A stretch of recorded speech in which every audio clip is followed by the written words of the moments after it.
Welcome to my PD on Sunset Avenue in Richmond, Kentucky. Usually I don't like a summer PD, but if I can have two takeaways that I can use in my classroom, then I usually think it's worth it. So I hope that you will too. Today's subject is multiculturalism. How do we teach it? Am I even qualified to do that? Are you qualified to do that? It's a very sensitive subject. Our Kentucky population is becoming more diverse, and we've got to figure out a way to teach our standards, teach what we should be teaching, teach our kids how to be socially and culturally aware, but doing it in an educated way, a polite way, a way that we don't say something we shouldn't say, offend people we shouldn't offend. I have a story about that I wrote on my discussion board. 2 years ago, when I was teaching social studies virtually, I was teaching compromise, conflict, cooperation with Europeans and Native Americans. It's in my standards. And a parent called my principal enraged because they didn't like that I had said too many kind things about the Aztec Empire, which was beautiful, and not enough nice things about the European explorers who destroyed it. So it was hard for me, and I tiptoed around my standards for a few weeks after that, afraid to teach what I was supposed to be teaching. So it was a lesson, maybe a hard lesson, but I think in 2022, we've got to do what's right, and we've got to have more diversity and multiculturalism in what we teach our kids. And after all, don't we want them to see themselves in the books we use in our classroom literature? So on that note, there are two things I'd like you to do after my PD. It will be time well spent. The first is check out the article that Professor Turner shared with us by the New York Times author Walter Dean Myers. It's called Where Are People of Color in Children's Books? That was very eye-opening for me. I think I wrote in my post that when I was young, none of the books I read had people of color in them. And even when my own children were young, I know we read A Snowy Day, which is a classic. We should still be reading that. And A Chair for My Mother had characters of color. Two great books. And that was about all that came to mind when we were given this assignment. So I think Walter Dean Myers would be pleased at the plethora of books we have today with all kinds of diversity and multiculturalism in them. The second thing I'd like you to look at, and this is a tremendous resource, when I was teaching Black History Month for the first time actually last February, I found a teacher under eTeaches 365, and she had do's and don'ts for her fellow teachers about teaching Black History Month. And one that she had was, do not just teach from slavery to Martin Luther King. And if we're teaching slavery, don't even touch it if we're not including lessons about riots, revolts, and resistance during slavery. She said, don't even teach slavery if you're not going to do that. Another lesson she shared, and I thought it was a great suggestion, she said during Black History Month, don't just focus on athletes and entertainers. Teach your kids about Black astronauts, Black mathematicians, and scientists. So I took her words to heart last February, and it was one of the best months or units of lessons that I had taught that year. So please check out that video and read that article when this PD is done. So where does that leave us? Some schools like to teach cultures, fables, maybe fairy tales from other countries. That might be a good way to start. I know that second graders in our school travel around the world for Christmas, and they get little passports, and each room is a different country, and that's a great way to learn about other cultures. But even then, we need to be mindful that some countries don't celebrate Christmas, and maybe some of our current students don't even celebrate Christmas. So we've just always got to educate ourselves before we try to teach our kids. I'll tell you where our fourth graders start at Kit Carson Elementary. We start with our names. So on the first day of school, we assign our kids homework. Find out what your name means. And you would be surprised at how few students know how they got their first or middle names. So this is a fun assignment, and I start with telling them about my own name.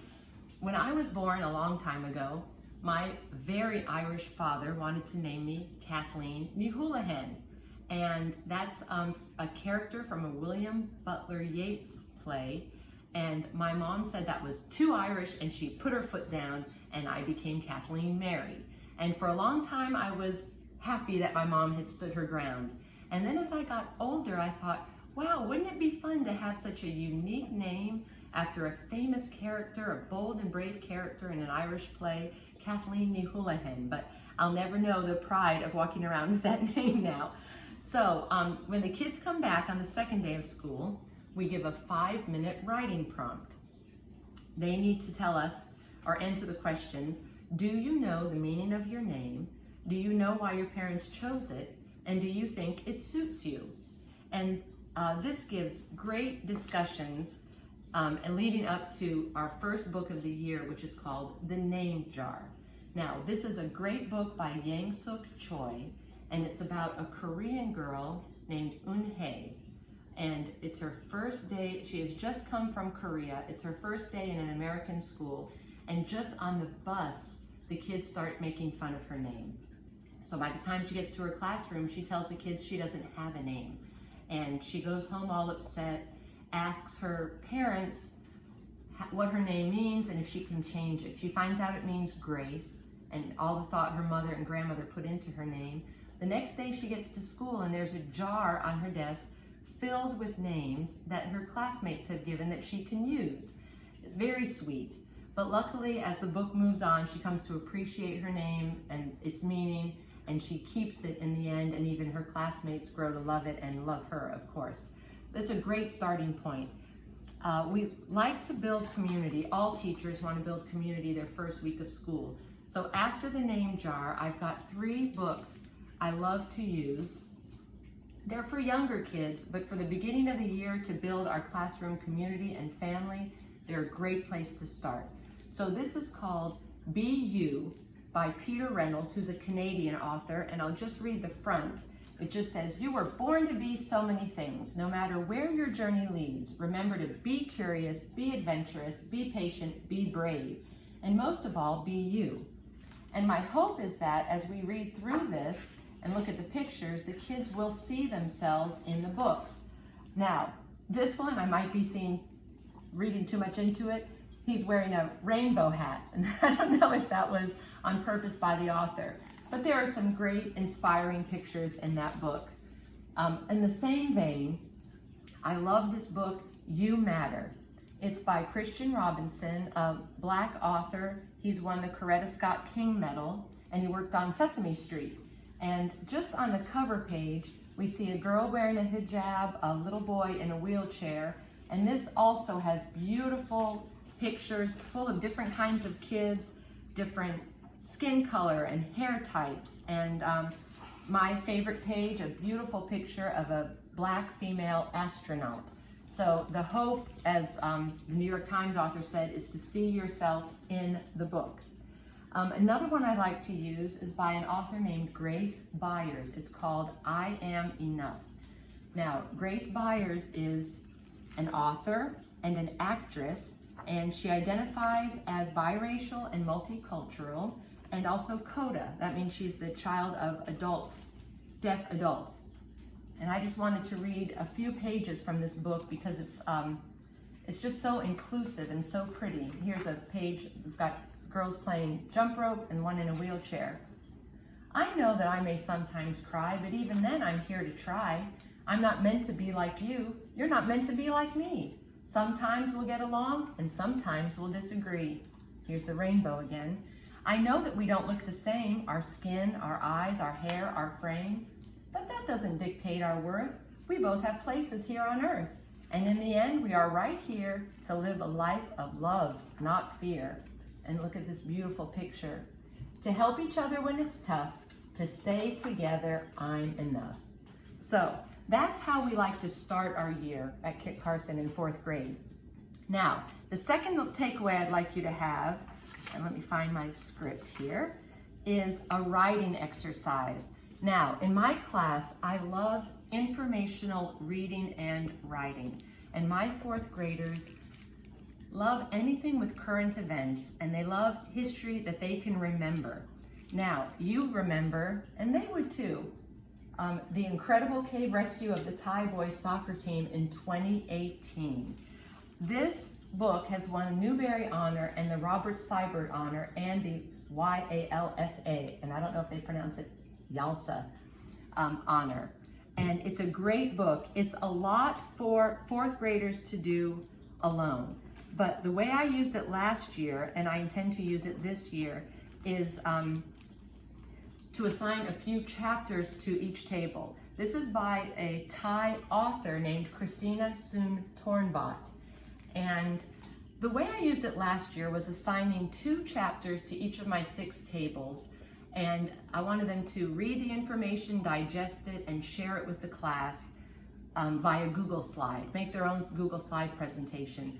But I thought what I would do this year, and I hope it goes well, is divide the book, and it'll be a little more work for me or for the teacher, find passages about the food, the culture, the landscape, and assign it that way. So I thought I'd have one table that taught us about Thai sports, soccer, the Thai landscape, the caving system, how does it compare to our caving system in Kentucky? I thought one group could talk about Coach Eck. One group could talk about the Thai Navy SEALs. We heard a lot about the American Navy SEALs who went in to help rescue the wild boar soccer team, but not as much about the Thai Navy SEALs. So I think that would be a great way to learn about another culture from a Thai author, about an event that our kids remember and would like to talk about and discuss and be inspired by, hopefully. Finally, I would just like to share a couple book recommendations. This one, well, selfishly, I have girl twins, so I picked this one. I will tell you that last year, when I did centers and I had an independent reading station, the kids weren't very interested in the chapter books that I picked, and there was a wide variety, but they gobbled up the graphic novels. So I'm looking now for more graphic novels, and this one really jumped out at me because I have girl twins. It's by someone named Varian Johnson, and let me just read to you what it's about. Maureen and Francine Carter are twins and best friends. They participate in the same clubs, enjoy the same foods, and are partners on all their school projects. But just before the girls start 6th grade, Francine becomes Fran, a girl who wants to join the chorus, run for class president, and dress in fashionable outfits that set her apart from Maureen. A girl who seems happy to share only 2 classes with her sister. Maureen and Francine are growing apart, and there's nothing Maureen can do to stop it. Are sisters really forever, or will middle school change things for good? I think my students will love this, and I can tell you, sisters are forever. My daughters are now roommates in college, which I'm delighted about. Now, this book really intrigues me. It's by an author named Jerry Craft, and it's called Class Act. Now, I'm going to read just the beginning of this book too, or the opening, and this could get me in trouble with some more parents, I would guess. We have not talked about privilege in our 4th grade classroom, but it might be a good time to start it. 8th grader Drew Ellis is no stranger to the saying, "You have to work twice as hard to be just as good." His grandmother has told him that his entire life. But lately he's been wondering, even if he works 10 times as hard, will he ever have the same opportunities that his privileged classmates at the prestigious Riverdale Academy Day School take for granted? To make matters worse, Drew begins to feel as if his good friend Liam might be one of those privileged kids. He wants to pretend like everything is fine, but it's hard not to withdraw, and even their mutual friend Jordan doesn't know how to keep the group together. This is another graphic novel, and like I said, my 4th graders cannot get enough of these. And I think this would be a great one by a Black author with characters, people of color as the main characters. Now, this is a chapter book. This is the last one I'll share today. It's called Ghost Squad, and this is by Claribel Ortega. She's Dominican. It's a chapter book. I am thinking about using it as a read aloud. Shortly before Halloween, Lucily and her best friend Sid cast a spell that accidentally awakens malicious spirits, wreaking havoc throughout their hometown of St. Augustine, Florida. Together, they must join forces with Sid's witch grandmother, Babette, and her tubby tabby Chunk to fight the hunting head-on and reverse the curse to save the town and Lucily's firefly spirits before it's too late. My fourth graders love anything about ghosts, and I think that they would love this book. So I'm going to include all those titles and authors in my references page. I wanted to mention a couple standards before we close. One teacher taught me that our lessons have to begin and end with our standards. And anyone who teaches reading knows this reading standard. We have to compare and contrast traditional literature from different cultures. There were many AASL standards having to do with multiculturalism, but one that spoke to me was learners demonstrate empathy and equity in knowledge building within the global community by reflecting on their own place within the global learning community. So, as teachers, we have to teach the standards.